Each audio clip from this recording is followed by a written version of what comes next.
She stands at the inner court, breath held, eyes fixed on a throne that could end her life. The law is clear, no summons, no entry.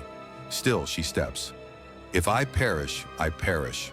The scepter hasn't moved yet. To understand how an orphan reached this doorway, we rewind. Exile shaped her. Silence trained her. Favor lifted her. Hidden identity protected her. Now all of that is about to matter. We'll trace the sealed decree, the sleepless night, and a fast that turns the tide, and learn how divine timing meets applied faith when we're asking whether to speak, to wait, or to act. A queen dethroned, a kingdom embarrassed, and a call sent across 127 provinces. While the empire searched for a replacement, a quiet thread was forming. Esther, Hadassah, entered the palace not by force, but by favor. She didn't demand, she listened. She didn't posture, she received instruction. The hidden hand moved through ordinary obedience. Mordecai's counsel was simple and steady. Don't reveal your people yet. In a foreign empire, wisdom sometimes looks like restraint. Esther practiced that restraint. The palace taught cosmetics and etiquette. Mordecai taught discernment and trust. Before the crown touched her head, obedience had shaped her heart.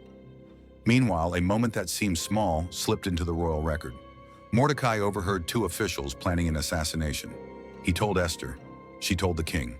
The plot collapsed. The names were written. No reward came. Just ink in a book and a life saved. What nobody knew then was how this quiet record would surface at the exact hour it mattered most. Haman rose. With the king's ring, he stretched authority into arrogance. Commands to bow met Mordecai's refusal. It wasn't staged for drama. It was conviction about identity. Haman's anger widened from one man to an entire people. He cast lots, set a date, and drafted a decree: annihilation. Carried on swift horses, the order swept through provinces and languages. Confusion filled Susa. Mourning filled the streets. We need to feel the stakes here. Real families read that decree. Parents counted days. Merchants folded their ledgers because profit meant little under a death sentence. In the palace, Esther lived with comfort, but not clarity. She hadn't been called to the king in 30 days. Favor can feel fragile when you need it most. Mordecai's message cut through the separation. Don't think the walls will protect you. If you stay silent, deliverance will rise from another place, but you and your family will fall. And then the line that still echoes: who knows if you came to the kingdom for such a time as this? It wasn't a threat, it was a lens. Purpose doesn't erase fear, but it assigns it a place. Esther answered with direction, not delay. Gather the Jews, 3 days of fasting, I'll go to the king. If I perish, I perish. Notice the order: humility before action, community before confrontation, dependence before courage. She chose alignment with God's purpose over personal safety, and that choice demanded a plan. Meanwhile, something else was happening inside her character.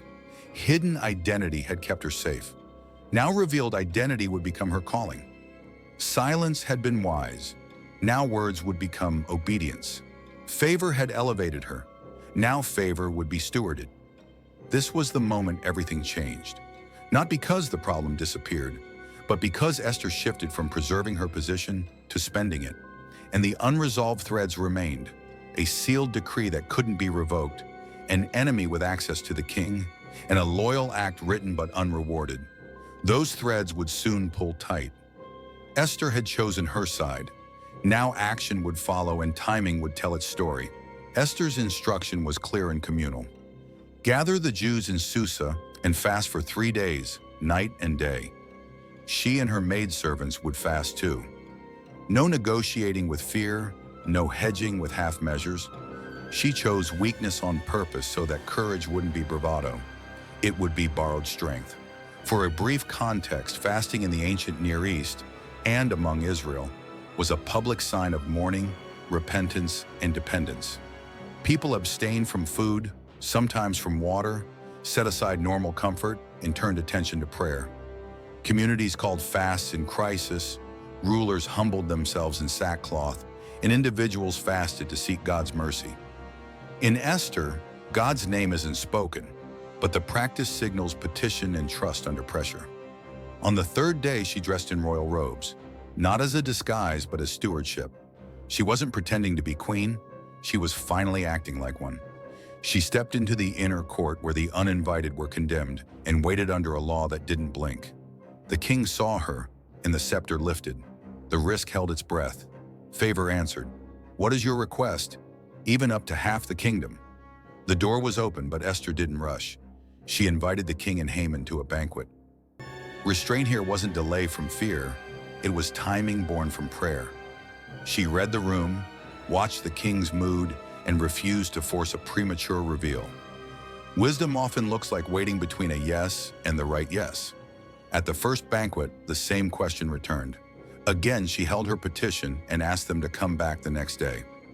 Meanwhile, something else was happening that Esther couldn't stage. That night, the king couldn't sleep. He asked for the chronicles, and the ink that once seemed meaningless spoke at midnight. Mordecai's loyalty surfaced. The king realized no honor had been given. At that exact hour, Haman arrived to request Mordecai's death on a gallows he'd built. Instead, he was assigned to parade Mordecai through the city in royal honor. Pride cracked in the street while providence threaded two stories together. What nobody knew at the time was how this humiliation would weaken Haman's footing before the second banquet. Courage in Esther's story doesn't strut. It listens, it fasts, then moves. It speaks, then waits, then speaks again. The fast had thinned her fear. Now timing would carry her words.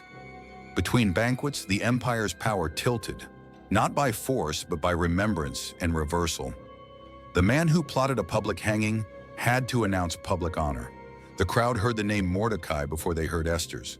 When the second banquet began, Esther's window had opened. The king's favor was warm, Haman's pride was wounded. The chronicles had primed justice.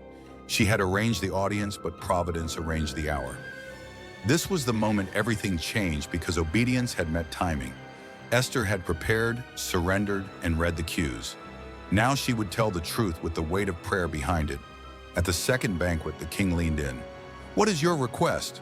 She revealed her identity first. "Spare my life and my people."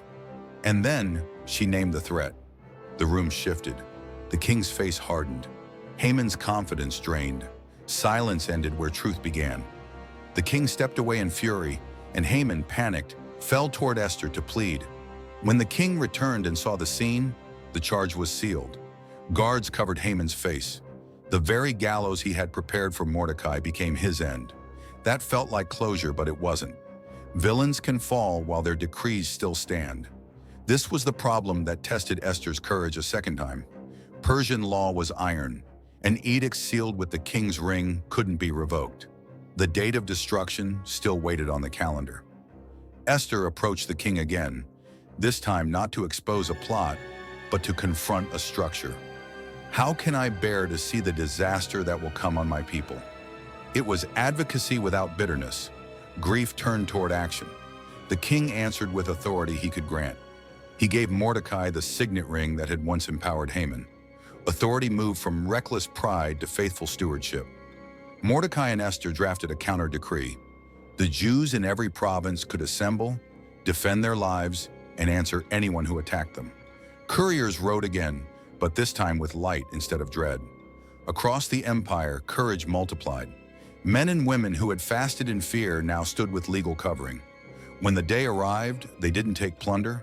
They defended, but they refused to profit from pain. That detail matters. Victory aimed at justice, not gain. In Susa and beyond, enemies fell, but restraint held. Power was exercised with conscience. Meanwhile, Mordecai's honor was public. Clothed in royal colors, he sought the good of his people, speaking peace. Authority in the right hands became protection. Esther had spent her position to save lives. Mordecai would use his to build peace. The reversal was more than Haman's fall. It was a new pattern of leadership. Courage that advocates, wisdom that writes, justice that refuses revenge. In the aftermath, memory took shape. Purim was established, a yearly festival named after the lots Haman cast. What once marked their doom became a marker of deliverance. Gifts to the poor, feasting, stories retold, not to glorify violence, but to remember providence and the responsibility that came with rescue. Here's the thread that runs through the chapter. Applied faith doesn't stop at one act of boldness.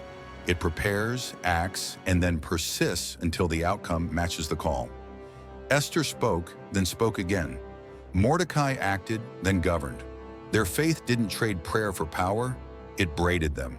The sleepless night, the lifted scepter, the sealed decree, the counter-decree, each moment met with humility, courage, and careful action.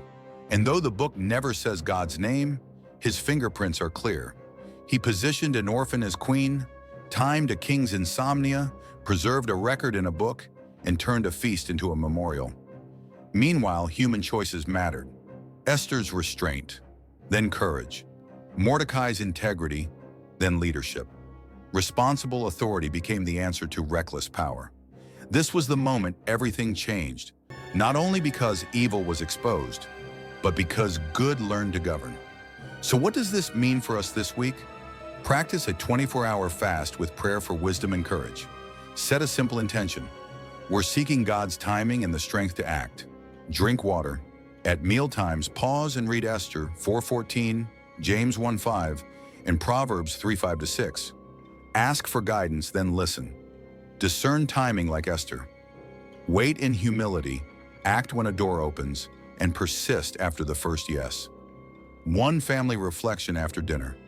Where is God asking us to speak or serve? Let purpose set the order. Humility before action, community before confrontation, dependence before courage. God positions ordinary people so courage can meet his timing. Subscribe to Ever Scripture Stories and watch our next lesson on Nehemiah's rebuilding courage. Let's keep growing in wisdom, timing, and faithful action together.